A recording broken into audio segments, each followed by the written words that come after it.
Շնորհակալություն։ Հարցս ուղղում եմ Հայաստանի Հանրապետության վարչապետին, մեծարգո պարոն վարչապետ, ընտրություններից առաջ բազմիցս խոսել եք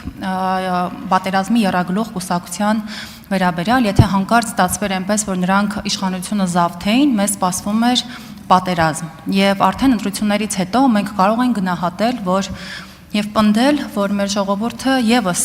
այս վտանգը տեսել է եւ իր քվեով տեր է կանգնել խաղաղությանը եւ կարող ենք ասել, որ ժողովուրդը այնպես է արել, հա կանգնեցրել է այդ պատերազմը։ Խնդրում եմ ձեր մեկնաբանությունը այս թեմայում։ Շնորհակալություն։ Արդեն կպատասխանի Հայաստանի Հանրապետության վարչապետ Նիկոլ Փաշինյանը, համեցեք մեծարգո պարոն վարչապետ։ Շնորհակալ եմ Տիկին Պողոսյան հարցի համար, մեր նախընտրական կարգախոսն էր, որ մենք ժողովրդին կոչ էինք անում տեր կանգնել խաղաղությանը եւ մեր գնահատականը միանշանակ է, որ Հայաստանի Հանրապետության քաղաքացին տեր է կանգնել խաղաղությանը։ Բայց ես ուզում եմ ձեր ուշադրությունը հրավիրել ուրիշ փաստի վրա, որի մասին ըստ էության խոսեցի հիշատակելով Հայաստանի անվտանգության խորհրդի քարտուղարի եւ Ադրբեջանի նախագահի օգնականի հանդիպումը, որովհետեւ մենք պետք է մեր իրադրություններին արտաքին աչքով էլ նայենք, որովհետեւ արտաքին աշխարհում եւ ոչ միայն Ադրբեջանում, այլ արտաքին աշխարհում կարող է հարց ծագել։ Մի րոպե Հայաստանի Հանրապետությունում 500,000 քաղաքացի կա, որ մտածում է, որ պետքա ծովից ծով Հայաստանը գնալ վերցնել կամ պետքա Ղարաբաղը հետ բերել կամ պետքա գնալ Ղարաբաղ կամ պետքա վերանայել խաղաղության համաձայնագիրը եւ կամ ինչ որ գրած է խաղաղության համաձայնագրի մեջ ոչինչ մեկա մենք դա չենք անի 500,000 քաղաքացի կա այդտեղ հասկանում եք եթե ընկալումը լինի այնպես որ այդքան մարդ կա Ես ուզում եմ հղում անել իմ ընտրություններից առաջ արած հայտարարությանը, որ մեզ պետքա սահմանադրական մեծամասնություն, որպեսզի մենք բացառենք պատերազմը։ Եթե մենք հիմա չկառավարենք այս իրավիճակը եւ ընկալում ստեղծի, որ Հայաստանի Հանրապետությունում 500,000 մարդ կա, որ ասում են մենք պետք է Ղարաբաղի շարժումը շարունակենք, եւ պետքա ծովից ծով, այսինքն այդ պատերազմի եռագլուխ կուսակցության գումարն եմ ասում, արձանագրված ձայների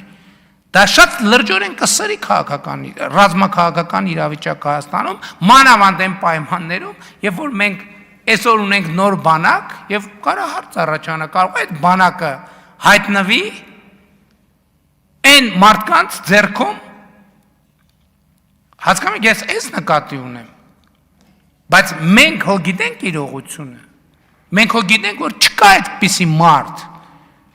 Այլ ընտրակաշառք է բաժանվել արտաքին ուժերի օգնությամբ, ովքեր շահագրգռված են, որ տարածաշրջանը պայթի։ Եվ այո, ընտրակաշառքով կոնկրետ պատերազմի սպառնալիք են ստեղծել։ Ինչն էր անհրաժեշտությունը,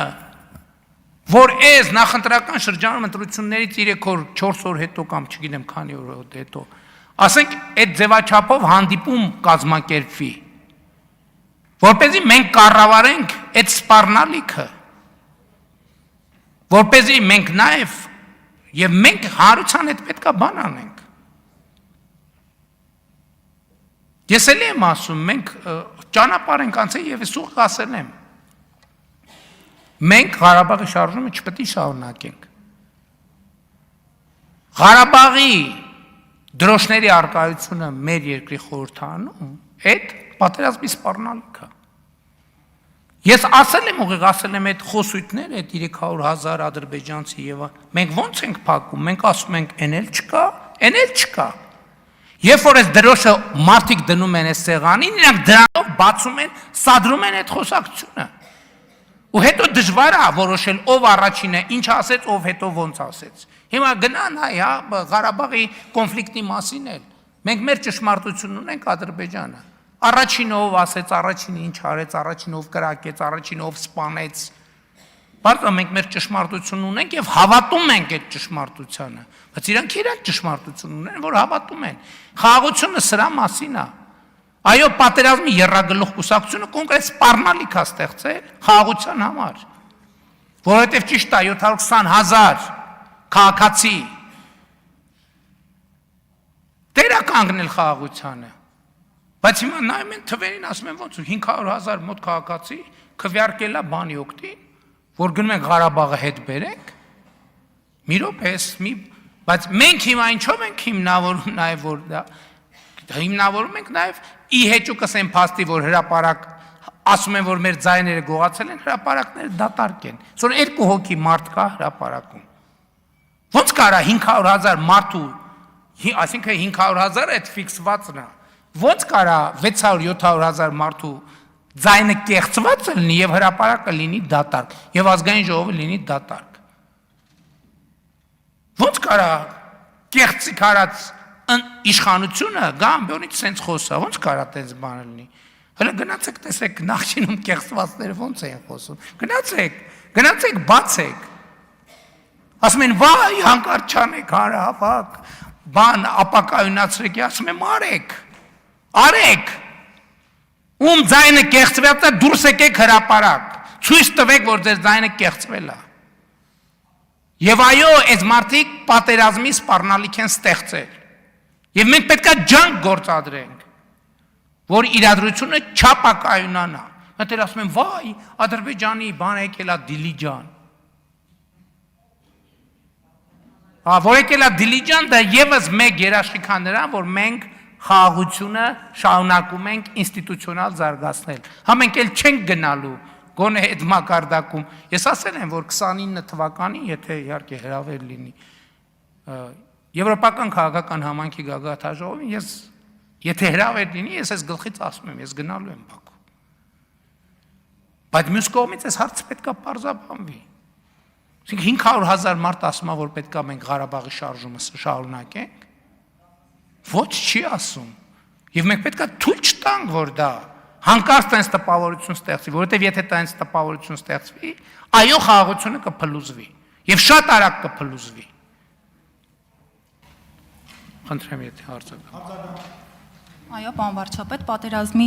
եռագլուխ կուսակցության երկու գլուխները խորհրդարան անցան բացառապես ընտրակաշառք բաժանելու շնորհիվ։ Անգամ եղան դեպքեր, որ մարդիկ գալիս են ընտրությանը մասնակցելու, անգամ մեկ օր իրենց պետությունում չէին մնալու, հա, նորից նույն օրը պատրաստվում էին հետ գնալ եւ նման մարդիկ կարծում եմ արդար չի, որ որոշեն մեր եւ մեր երեխաների ապագան եւ ճակատագիրը։ Եվ ես վստահ եմ, պարոն վարչապետ, եթե այս կիրակի ընտրություններ լինեին, պատերազմի եռագլուխ կուսակցության եւ ոչ մի գլուխ անգամ անցողիկ շեմը չի կարողանա հաղթահարել։ Շնորհակալ եմ, եթե որևիցե արձագանք Ես ասում եմ, այն մարդիկ, ովքեր ընտրակաշառք են վերցրել եւ քվեարկել են ըստ ընտրակաշառքի, այո, պատերազմի սպառնալիք են ստեղծել կոնկրետ։ Եվ Գրիգորյանի եւ Հաջիևի հանդիպումը այդ պատերազմի սպառնալիքը կառավարելու համար էր։ Եվ շատ հետաքրքիր այդպիսի արագությամբ հանդիպումներ շատ համեն դեպս ես չեմ հիշում նախկինում, որ այդպիսի արագությամբ հանդիպում կազմակերպվի, որովհետև միշտ տևում է դե ով գա, որտեղ գա, երբ գա եւ այլն, հազար ու մի հարց կա։ Բայց այդ նշանակում է երկու կողմում էլ այդ զգացողությունն էլ կար, որ դավադրություն կա, այստեղ պետք է ռեակցիա տալ։ Եվ շատ ուրախ եմ, որ մենք այդքան որովհետև բաներ, չէ՞, գիտենք, որ պետք է ասեն, վայ, եկան Դիլիջան, վայ, բա սենց կլինի, այնա 300,000 ադրբեջանցիներից առաջինը արդեն եկավ,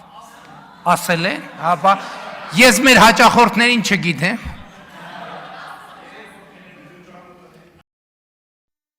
Հավանիչ տեսանյութը եւ բաժանորդագրվիչ նորությունները բաց չթողնելու համար